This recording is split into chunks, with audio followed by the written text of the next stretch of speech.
Vous voyez, ça, c'est une cuillère à café. A priori, la quantité qu'elle peut contenir, c'est pas grand-chose. Bon, mais si je vous dis qu'une cuillère à café est remplie de sang, là, c'est quand même une quantité qu'on prend un peu plus au sérieux. Sauf que si je vous dis que ce sang, c'est en fait tout le sang qu'il reste dans un cadavre que la police vient de retrouver, là, des policiers de Los Angeles viennent de faire cette découverte macabre. Et le pire, c'est que c'est loin d'être le détail le plus atroce de la scène de crime. Alors comment les agents de police se sont retrouvés face à l'un des crimes les plus horribles de l'histoire de la Cité des Anges ? C'est ce que je vais vous raconter tout de suite.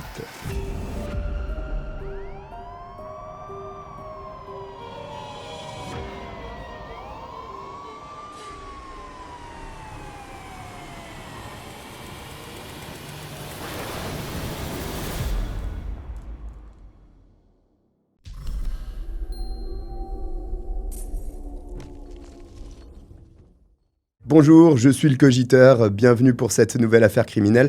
Mais avant qu'on commence, tu vas me dire pourquoi tu le fais pas. Ou plutôt, pourquoi tu fais ça ? Pourquoi tu navigues tout nu sur Internet ? C'est une image, même si statistiquement, il y en a forcément parmi vous qui traîniez sur chatroulette. Trauma débloqué. Bref, je suis sûr que tu utilises pas de VPN et ça tombe bien, la vidéo d'aujourd'hui est sponsorisée par CyberGhost VPN. CyberGhost VPN, c'est une excellente solution pour te protéger. C'est pas moi qui le dis, ce sont les plus de 38 millions d'utilisateurs et les plus de 20 000 personnes qui ont noté ce VPN comme excellent sur Trustpilot avec une note quasi parfaite. Bon, en vrai, je le dis aussi un peu parce que je fais partie des utilisateurs très heureux de CyberGhost VPN et en plus, je paye mon abonnement depuis 3 ans. C'est dire que je les aime.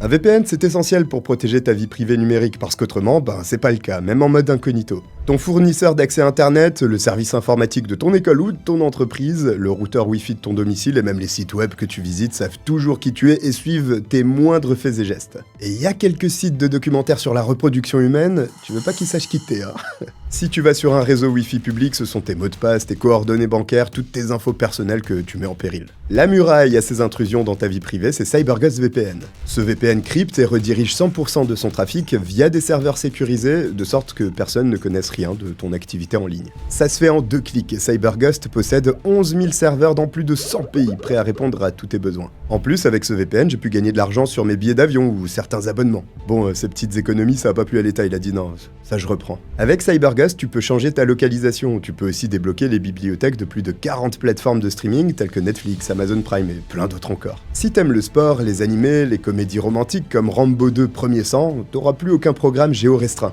L'application est disponible pour tous les systèmes d'exploitation et peut protéger jusqu'à 7 appareils en même temps pour toi. Oui, tu peux partager ton abonnement avec du monde. Ne rate surtout pas l'offre exclusive pour toi avec le lien dans ma description. 83% de réduction immédiate et 4 mois gratuits pour un abonnement qui revient à 2,03€ par mois. En plus, c'est sans risque, il y a une garantie de remboursement de 45 jours et un accès au support client 24 heures sur 24, 7 jours sur 7.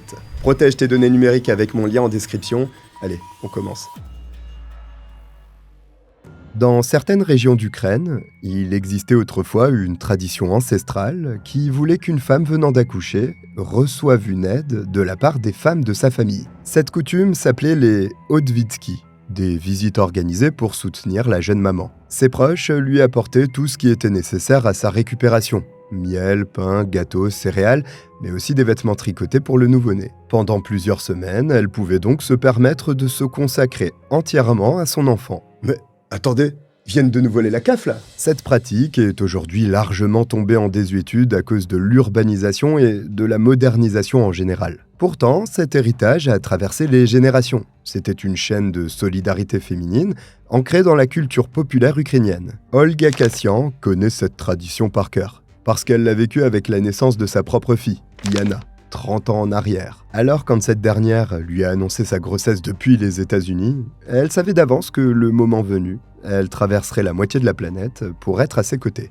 Le voyage de Kiev à Los Angeles dure plus de 12 heures. Un très long trajet pour une femme de 55 ans qui n'a jamais quitté l'Ukraine de sa vie. Olga ne parle pas anglais et ne connaît absolument rien à l'Amérique, mais ça ne l'effraie pas. Sa fille va devenir mère à son tour, et pour elle, c'est tout ce qui compte. Olga atterrit à LAX le 1er mai 2016 avec 2 valises pleines de cadeaux. Et c'est son futur gendre, Blake Label, qui la récupère à l'aéroport. L'homme de 36 ans se montre charmant, prévenant. et prend même le temps de lui faire visiter Los Angeles durant leur trajet vers l'appartement qu'il a loué spécialement pour elle. Une délicatesse fortement appréciée par Olga, qui aime de toute façon déjà Blake parce qu'il rend sa fille heureuse. Depuis que Yana l'a rencontrée, elle mène une vraie vie de conte de fées.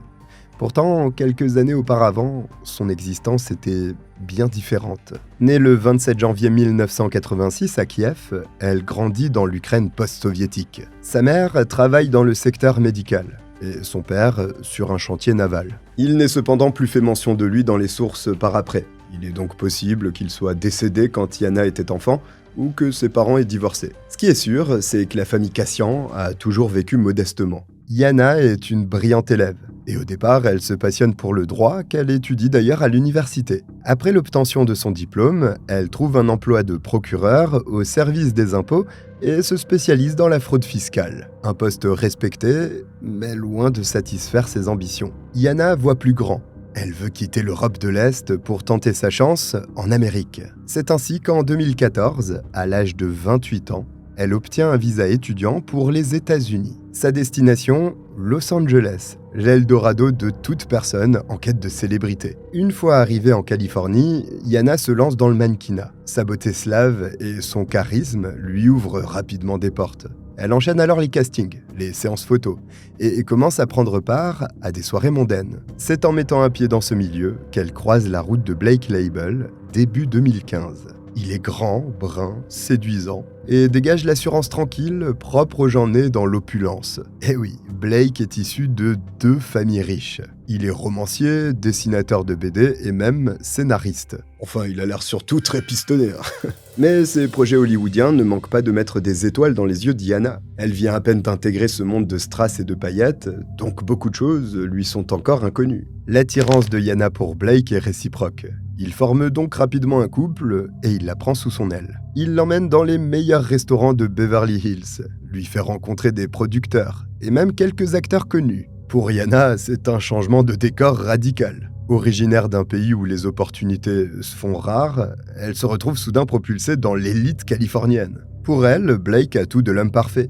Il est intelligent, cultivé et généreux. Ce n'est pas qu'un artiste reconnu dans le milieu hollywoodien. C'est aussi un compagnon attentionné, qui la couvre de cadeaux et d'attention. Sans surprise, leur relation évolue donc rapidement. Au bout de quelques mois, Blake et Yana emménagent ensemble dans un luxueux appartement de West Hollywood. L'adresse fait rêver, 8530 Holloway Drive, à 2 pas du Sunset Strip et des studios mythiques. Grâce à Blake, Yana fait désormais partie intégrante de ce Los Angeles secret, celui des privilégiés. En août 2015, Yana tombe enceinte. Une nouvelle qui enchante naturellement le couple. Blake est ravi à l'idée de devenir père. Il accompagne Yana à tous ses rendez-vous médicaux et participe activement aux préparatifs. La petite Diana naît par césarienne le 3 mai 2016, soit 2 jours à peine après l'arrivée de sa grand-mère aux États-Unis. Olga rencontre l'enfant quelques heures après sa naissance et constate que Yana rayonne malgré la fatigue. Blake semble être aux anges lui aussi. Le père du bébé est aux petits soins pour Yana. Il engage une aide ménagère, fait livrer les repas et s'occupe de tous les détails pratiques. Quelques jours après l'accouchement, Blake fait sa demande en mariage avec une bague somptueuse. Yana accepte, émue aux larmes. Elle, qui a quitté l'Ukraine sans rien, se retrouve fiancée à un homme fortuné, qui partage ses sentiments et qui lui a donné une fille magnifique. Le rêve américain dans toute sa splendeur. Bon, des fois c'est dur de dire ce genre de phrase, parce que moi je sais ce qui arrive, hein, et le rêve américain il ressemble plus à une diarrhée là. Après avoir fait sa demande à Yana, Blake projette déjà d'organiser leur mariage dans une belle propriété californienne. En gros, tout semble aller au mieux pour cette petite famille internationale. Ou pas. En réalité, 3 semaines après la naissance de Diana, Blake a l'air préoccupé.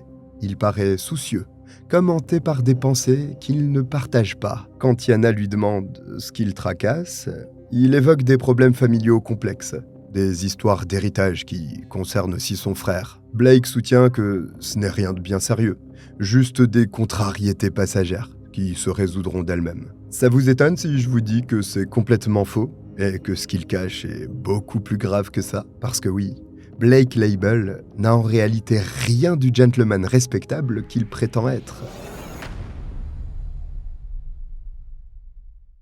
L'apparente perfection de Blake n'est là que pour cacher un passé jonché de mensonges et de manipulations. En grattant un peu le vernis, on découvre un homme radicalement différent de l'image qu'il renvoie publiquement. Derrière le créateur artistique se cache un odieux personnage, né dans une famille dysfonctionnelle de l'élite canadienne. L'histoire des labels est synonyme de richesse, mais aussi de scandale. Le père de Blake, Lorne Label, a bâti l'un des plus gros empires immobiliers du Canada. Il possède plus de 30 000 logements construits dans la région de Toronto. Ancien de l'équipe de voile olympique, il a représenté le Canada aux Jeux de 1976. Sauf que sa carrière sportive est elle aussi entachée par la controverse. Lorne est en effet l'un des premiers Canadiens à avoir été contrôlé positif aux produits dopants, parce qu'il avait pris un stimulant. C'est sûr, c'est pas terrible, mais de toute façon, ce qu'on peut bien dire de lui, il s'en fout. La réussite financière de Lorne est éclatante, et il adopte un mode de vie fait d'excès en tout genre. Le multimillionnaire collectionne les Ferrari, possède des yachts, et réside dans un domaine de 120 hectares situé à Forest Hill, le quartier le plus huppé de Toronto. Sa vie privée alimente régulièrement les chroniques People. Accusations de consommation de drogue, de fréquentation de prostituées et de transmission de maladies vénériennes.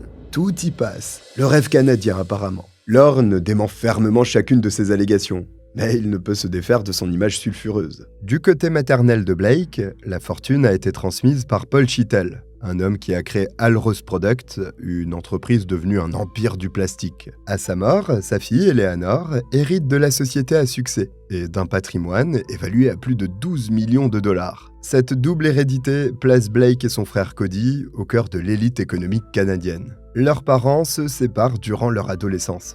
Un divorce qui divise la fratrie selon les camps familiaux. Cody, l'aîné, part vivre avec Lorne, tandis que Blake reste avec Eleanor. Cette séparation crée une rivalité profonde et durable entre les deux frères. Cody marche dans les pas de son père. Il se lance dans l'immobilier, développe des projets haut de gamme et se constitue rapidement une collection de voitures de sport. À 23 ans, il devient le plus jeune propriétaire de Ferrari Enzo au monde et fonde un label de musique. Pendant ce temps-là, Blake cultive sa différence. Il est pour ainsi dire l'opposé de Cody.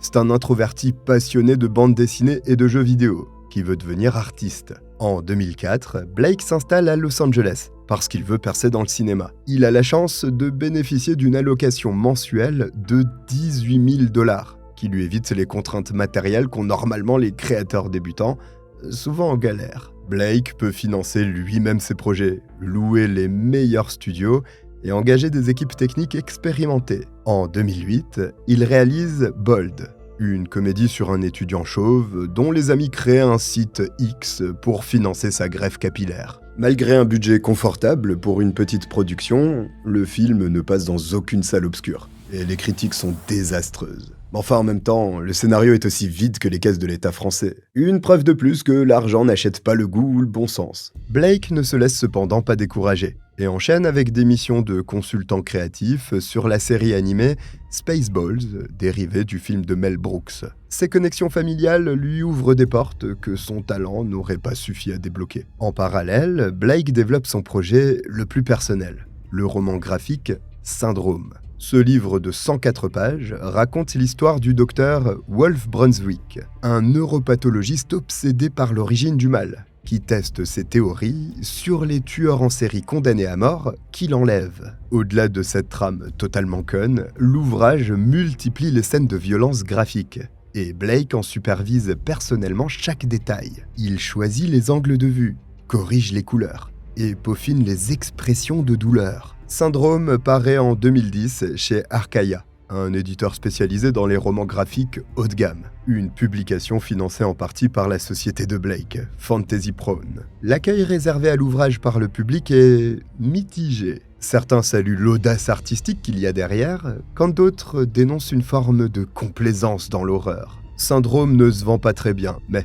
il donne à son créateur une légitimité dans le milieu de la BD indépendante. En 2011, Blake perd sa mère des suites d'un cancer du poumon avec métastase au cerveau. Il ne daigne même pas aller à ses funérailles. En revanche, il ne se gêne pas pour contester la part d'héritage qui lui revient devant les tribunaux. Blake veut l'intégralité des 12 millions qui constituaient la fortune d'Eleanor, et pas seulement la moitié. Comme quoi, il n'y a pas que les œuvres de Blake qu'on pourrait qualifier de merde infâme. Ah oui, accessoirement, le versement de son allocation mensuelle de 18 000 $ a pris fin à la mort de sa mère. On peut donc imaginer qu'il doit avoir peur de se retrouver fauché. Bon bah, il va trouver un travail. Non mais vous êtes sérieux là? Il a pas que ça à foutre. Hein. Pourtant, Blake peine à faire son trou à Hollywood, alors que Cody, lui, mène grand train. Il réside à présent dans une maison estimée à 20 millions de dollars, qui, de par son emplacement à Bel Air, domine Los Angeles.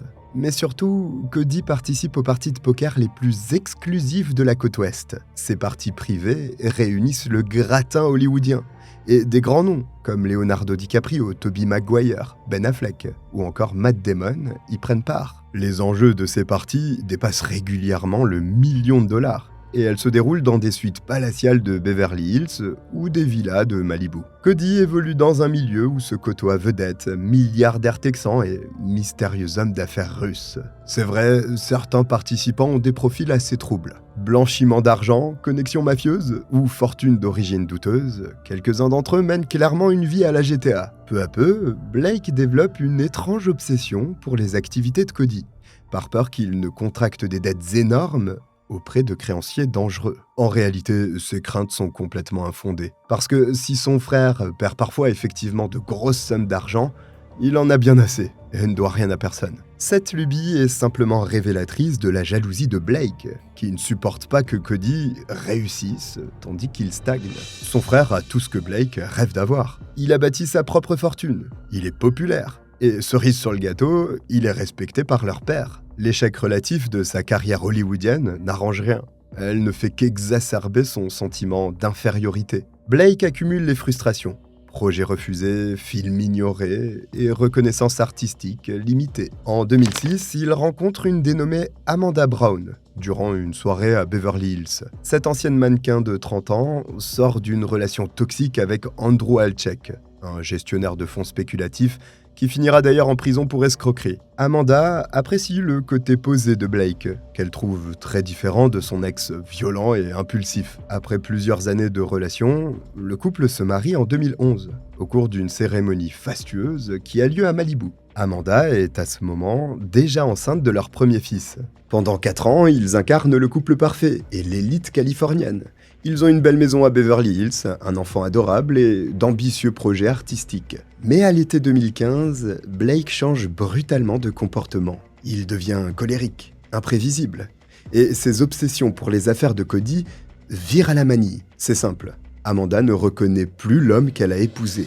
Blake passe ses journées enfermé à échafauder des théories conspirationnistes. Il l'accuse de le tromper, la surveille comme si elle était sa prisonnière et fouille dans ses affaires. Une matinée d'août 2015, Blake annonce froidement à Amanda qu'il la quitte. Elle est à ce moment enceinte de 8 mois et demi de leur deuxième enfant. Mais ça ne change rien. Blake ne donne aucune explication, prend tout ce qui lui appartient et disparaît. C'est dans ce contexte de rupture brutale qu'il rencontre Yana. La belle Ukrainienne représente une chance de nouveau départ pour Blake. Elle ne sait rien de son passé familial compliqué, de ses échecs professionnels, ni de sa violence latente. Blake lui explique que son mariage est terminé, ce qui est faux, mais aussi techniquement vrai puisqu'il a quitté sa femme et entamé une procédure de divorce. Ce qu'il omet de préciser, c'est qu'il a lâchement abandonné Amanda au bord de l'accouchement et leur premier enfant avec elle. Laissée dans l'ignorance, Yana tombe rapidement sous le charme de cet homme qui lui fait miroiter le rêve américain. Pour résumer, Blake l'embobine complètement. Et le pire, c'est qu'il ne fait pas que ça. Il la trompe.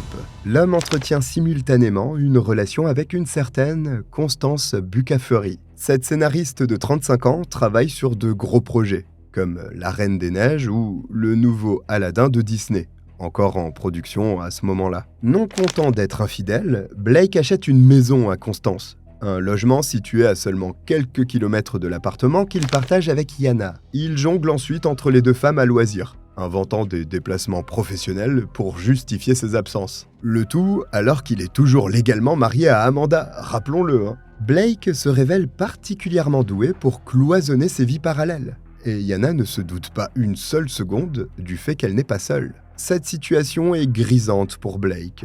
Il voit qu'il est capable de manipuler ses deux compagnes et se sent tout puissant, jusqu'à ce que la naissance de Diana vienne bouleverser son petit monde. Blake découvre qu'il ne supporte pas que l'attention de Yana soit désormais partagée entre lui et leur fille. Il reporte la jalousie qu'il éprouvait envers son frère sur le nouveau-né et commence à faire des reproches à sa fiancée. Pourquoi passe-t-elle tant de temps avec le bébé ?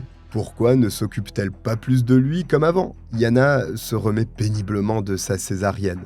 Mais ça n'empêche pas Blake de lui mettre la pression pour qu'elle couche à nouveau avec lui.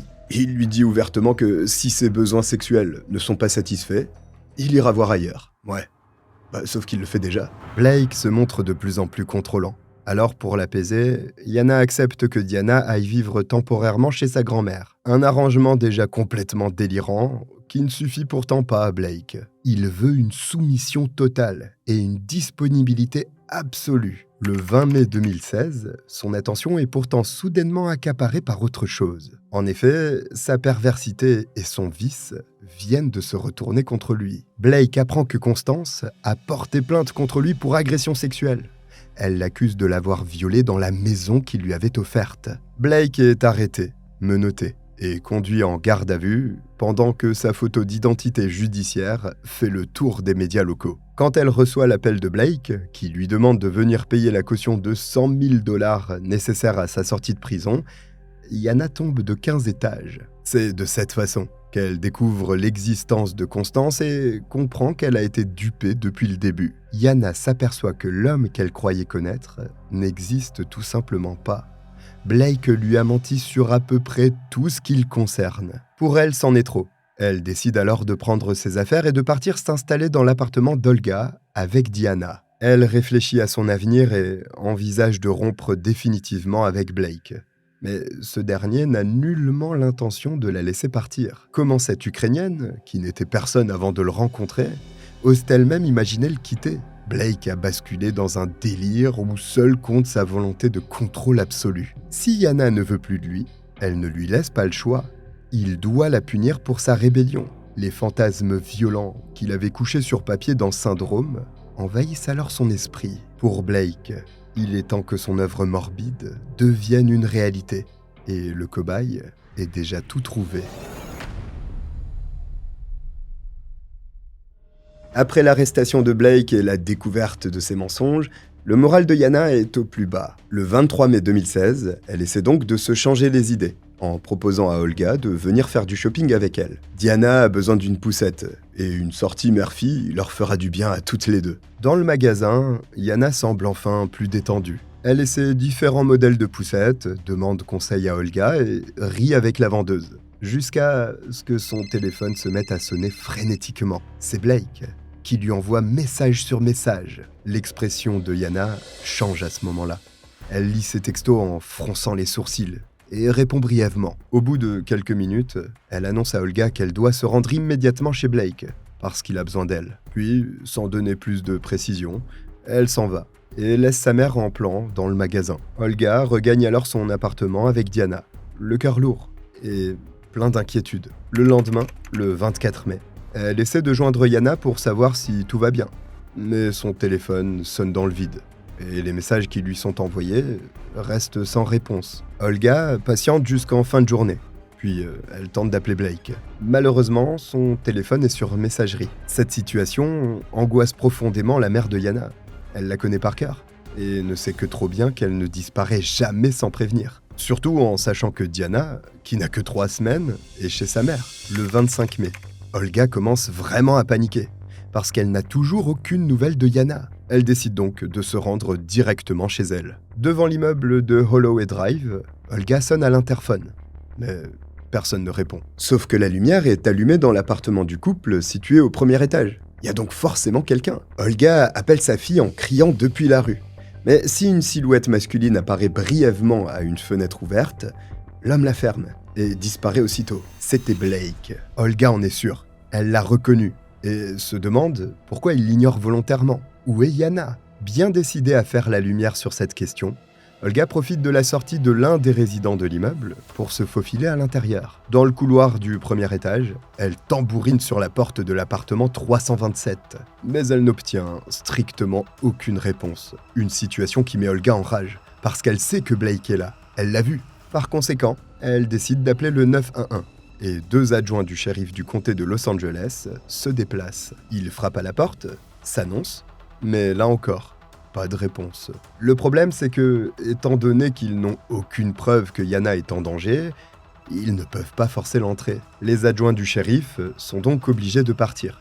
Ils conseillent à Olga de rappeler, si la situation ne change pas rapidement. Elle passe une nuit blanche et imagine le pire. Yana est peut-être malade ou blessée, incapable d'appeler au secours. Autant d'hypothèses qui tournent dans la tête d'Olga et la tourmentent. Le 26 mai au matin, elle craque et rappelle le 911. Olga explique que Yana a un fiancé très contrôlant, qu'elle était sur le point de quitter et qu'elle ne lui a pas donné signe de vie depuis 3 jours, alors qu'elle garde son nouveau-né. Cette fois, les autorités prennent sa demande au sérieux. 2 enquêteurs expérimentés de l'unité des homicides se rendent sur place. Ces hommes ont l'habitude des situations complexes. Olga se dit que ça y est, ils vont forcément trouver une explication à ce silence qui n'a que trop duré. Dans l'ascenseur qui les mène au premier étage, ils échangent quelques mots. Ce type d'affaire se résout généralement rapidement. Soit la personne disparue refait surface en fournissant une explication logique, soit il y a eu un drame domestique. Bon, si je vous raconte cette histoire, vous vous doutez bien que ça va pas finir comme la Reine des Neiges. Il n'en reste pas moins que les détails de cette tragédie risquent de vous surprendre, et pas dans le bon sens du terme. Quand les policiers frappent à la porte de l'appartement 327, leur voix résonne dans le couloir silencieux. Une autre voix, masculine, celle de Blake, leur crie depuis l'intérieur que Yana n'est pas là. Les 2 enquêteurs échangent un regard. Ils ont déjà compris que quelque chose ne tourne pas rond dans tout ça. Ils posent donc un ultimatum à Blake. S'il n'ouvre pas la porte d'entrée, ils se verront obligés de l'enfoncer. Les négociations durent plusieurs heures et devant son refus obstiné, ils finissent par forcer l'entrée de l'appartement. Une fois dedans, une odeur nauséabonde les prend immédiatement à la gorge. Une puanteur caractéristique et écœurante que toute personne qui y a déjà été confrontée reconnaîtrait entre 1000. L'odeur de la mort. Au premier coup d'œil, l'appartement a l'air propre, mais il est évident qu'il a été récemment nettoyé. Les policiers fouillent toutes les pièces, puis se dirigent vers la chambre parentale. Et à mesure qu'ils avancent, l'odeur fétide de décomposition gagne en intensité. Arrivés devant la porte de la seule pièce qu'ils n'ont pas inspectée, ils tentent de l'ouvrir, mais elle résiste, parce qu'un matelas a été calé de l'autre côté. Les enquêteurs annoncent leur présence, mais Blake leur crie à nouveau que Yana n'est pas là. Finalement, il appelle son comptable et ami, Stephen Green, qui se précipite chez lui. Les 2 hommes entament ensuite une discussion à travers la porte, en présence des policiers. Blake demande à Stephen de lui passer quelques vêtements qui se trouvent au salon. Il s'exécute, mais pas avant qu'ils aient été fouillés. Et heureusement, parce qu'il y avait un passeport et 4000 $ en espèces dans le pantalon. Blake comptait peut-être essayer de s'échapper par la fenêtre. Quoi qu'il en soit, Stephen finit par le convaincre de débloquer la porte de la chambre. Quand les enquêteurs entrent enfin, ils y trouvent Blake en caleçon, le visage et le corps couverts de marques et de griffures fraîches. Mais il n'y a pas que lui dans la pièce. Le corps nu de Yana gît sur le lit, recouvert des pieds au cou par une couverture rouge de Mickey. La forme de l'oreiller et du matelas à côté d'elle indique que Blake a probablement passé des heures étendu à côté de son cadavre. Seule la tête de Yana est visible, mais elle n'a plus rien d'humain. Son cuir chevelu a complètement disparu, révélant même l'os de son crâne par endroits. Son oreille droite a été sectionnée net, et l'un de ses sourcils a été découpé au rasoir. Le côté droit de son visage est en lambeaux.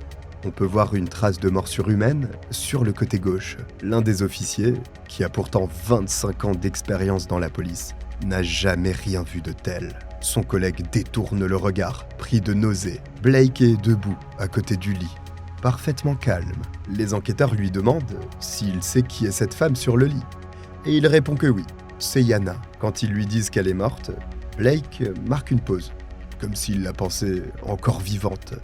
Puis il déclare d'un ton détaché qu'ils vont devoir découvrir qui a fait ça. Pas la moindre trace d'émotion, pas de chagrin, pas de colère, pas même de surprise. Juste ce vide terrifiant dans son regard. Blake est immédiatement placé en état d'arrestation pour le meurtre de Yana et en quelques dizaines de minutes, l'appartement de Holloway Drive devient une scène de crime balisée. Des techniciens de la police scientifique investissent les lieux avec leur matériel, et ils comprennent rapidement qu'un crime d'une rare sauvagerie y a été commis. Dans la chambre, il y a des morceaux de chair derrière le matelas, collés au mur et éparpillés au sol. Les draps portent des empreintes de mains parfaitement nettes, qui ont une particularité: il manque une phalange à l'auriculaire droit, un bout de doigt que Blake a justement perdu dans un accident, quelques années plus tôt. Cette marque distinctive le relie directement à la scène de crime.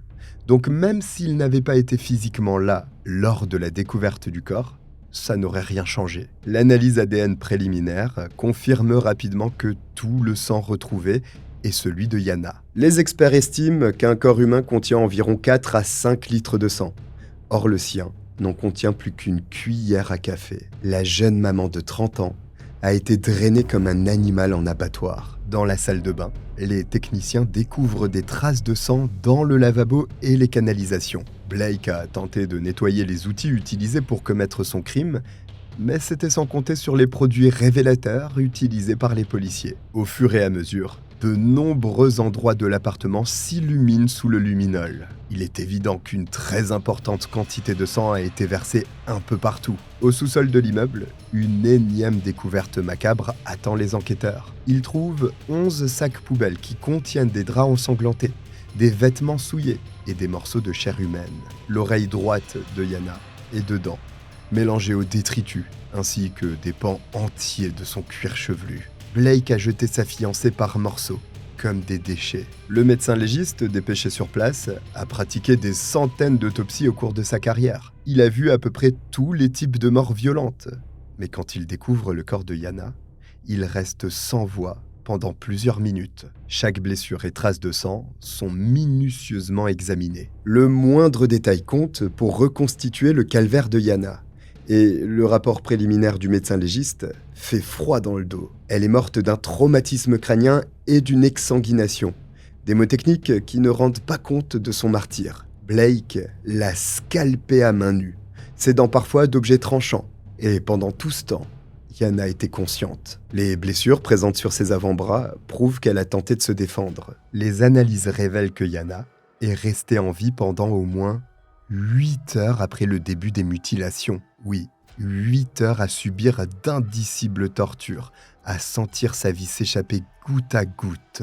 Blake l'a maintenue délibérément consciente afin de pouvoir savourer chaque instant de sa souffrance. Pour les enquêteurs, un détail s'avère particulièrement frappant. La méthode employée, scalper la victime et la vider de son sang, ne sort pas de nulle part. Elle ressemble étrangement à des scènes décrites dans Syndrome, le roman graphique publié par Blake en 2010. Dans son livre, les victimes sont torturées exactement de la même façon, scalpées vivantes, puis suspendues pour être vidées de leur sang. Les planches dessinées montrent des femmes nues et mutilées, baignant dans des flaques rouges. Blake aurait-il utilisé son œuvre comme une sorte de guide contre sa fiancée? Cette hypothèse glaçante oriente immédiatement l'enquête. Les policiers épluchent les 104 pages de Syndrome, à la recherche d'autres parallèles, découvrant toujours plus de similitudes troublantes entre fiction et réalité. Le personnage principal du livre est un scientifique fou qui fait des expériences sur ses victimes pour isoler la racine du mal. Dans ce but, il maintient ses cobayes en vie le plus longtemps possible pour étudier leur réaction à la souffrance. Blake a-t-il voulu reproduire ses expériences sur Yana? A-t-il utilisé la mère de sa fille comme cobaye pour réaliser ses fantasmes morbides, qui jusque-là n'étaient que de l'encre sur le papier? Beaucoup de questions restent en suspens. Reste à savoir combien de réponses va apporter le procès à venir. Après son arrestation, Blake refuse de parler en l'absence de son avocat.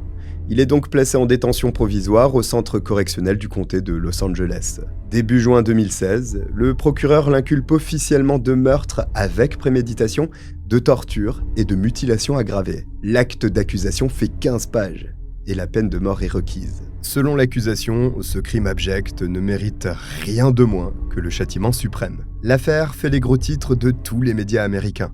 Elle fascine par son aspect sordide et ses ramifications hollywoodiennes. Blake devient l'incarnation du mal absolu, l'héritier pourri qui a basculé dans l'horreur. C'est pas le premier, Et ce ne sera pas le dernier. La famille de Blake refuse de faire le moindre commentaire au sujet de ces actes ignobles, et pendant la phase d'instruction, de nouveaux éléments troublants émergent. L'enquête révèle publiquement l'ampleur de l'attitude problématique du meurtrier. Durant son mariage avec Amanda, il l'espionnait jusqu'à la priver de toute intimité et l'isoler de ses proches. Il était manipulateur, violent, obsédé par le contrôle et la menaçait régulièrement de la quitter pour une femme plus jeune et plus soumise. Pendant les 2 grossesses d'Amanda, Blake a changé d'attitude. Il est devenu encore plus possessif, jaloux, même de l'attention qu'elle portait au fœtus. Quant à Constance Buckaferry, il lui avait promis le mariage, en prétendant que son union avec Yana était purement arrangée pour des questions d'immigration. Avec le temps, leurs rapports sexuels sont devenus de plus en plus violents. Blake semblait être excité par sa résistance et ses cris de douleur. Le viol pour lequel elle l'a fait arrêter n'était en réalité que l'aboutissement d'une inquiétante escalade. Le tueur n'est pas devenu fou subitement. Il a progressivement développé des pulsions meurtrières, en testant d'abord ses limites sur des victimes consentantes. Son procès s'ouvre le 8 juin 2018 et des dizaines de journalistes du monde entier couvrent l'événement. L'affaire Cassian est devenue un phénomène médiatique international. Et dès l'ouverture, la procureure plante le décor. Cette affaire se lit comme un scénario de film, sauf que c'est un film d'horreur bien réel. Elle explique aux jurés comment Blake a utilisé son argent et sa position sociale pour attirer Yana dans ses filets, la façon dont il l'a manipulée, isolée, puis torturée quand elle a voulu le quitter. Blake a décrit le scénario de sa barbarie 6 ans avant de le mettre en œuvre. Le témoignage le plus poignant est celui d'Olga Cassian, la mère de Yana, s'exprime à la barre avec l'aide d'un interprète russophone. Elle parle d'elle, de ses rêves brisés, mais aussi de son amour pour Diana, brutalement balayée. Olga évoque aussi les signes avant-coureurs qu'elle n'a pas su interpréter, les changements d'humeur de Blake, ses colères soudaines, ou encore son refus qu'elle assiste à l'accouchement de sa fille. Quand les photos du corps de Yana sont projetées, Olga s'effondre. Blake s'en moque. Il fixe obstinément la table de la défense, affichant finalement la même attitude que lorsque les enquêteurs ont découvert le corps de Yana. Il n'y a plus la moindre trace d'humanité en lui. Blake coche toutes les cases de la sociopathie. Charme superficiel, absence d'empathie et manipulation constante. Les preuves matérielles occupent à elles seules plusieurs jours d'audience. Une experte de la police scientifique reconstitue le crime grâce à l'analyse des traces de sang. Elle explique que Yana a été traînée de pièce en pièce, frappée et lacérée dans chaque endroit de l'appartement. Les projections 3D montrent avec précision les 8 heures d'agonie de la victime. Lorsque le médecin légiste détaille ce qu'il a constaté, plusieurs jurés détournent le regard. Une femme de l'assistance quitte même la salle, prise de malaise. L'accusation parle ensuite du mobile du crime. L'arrestation pour l'agression de Constance semble avoir été l'élément déclencheur du passage à l'acte de Blake. Il craignait de perdre l'emprise qu'il avait encore sur Yana. Alors plutôt que de la laisser partir, il a choisi de la tuer. La défense tente quant à elle une stratégie. L'avocate de Blake ne fait témoigner personne. Elle mise tout sur la création d'un doute raisonnable. Bah ouais, faut bien justifier ses honoraires, hein, même quand il n'y a pas vraiment de travail à fournir visiblement. Elle conteste l'interprétation du roman graphique et évoque une possible contamination des preuves ADN. Dans sa plaidoirie finale, l'avocate tente d'émouvoir les jurés en mentionnant l'enfance soi-disant difficile de son client, le divorce de ses parents, la rivalité fraternelle qu'il avait avec Cody et le poids de son héritage familial. Tous ces traumatismes expliqueraient pourquoi Blake en est arrivé là. Mais quand bien même ce serait grave, et honnêtement, ça n'en a pas l'air, en quoi est-ce supposé excuser l'inexcusable? La procureure conclut les débats par une réquisition implacable. Ce crime est une dépravation sans nom. Blake a transformé son appartement en chambre de torture, et sa fiancée en cobaye. Il a savouré chaque minute de son agonie, réalisant probablement les fantasmes qu'il nourrissait déjà depuis des années. La procureure rappelle que Blake est né sous une bonne étoile, une chance que beaucoup n'ont pas. Argent, éducation, opportunité. Tout lui a été offert sur un plateau d'argent.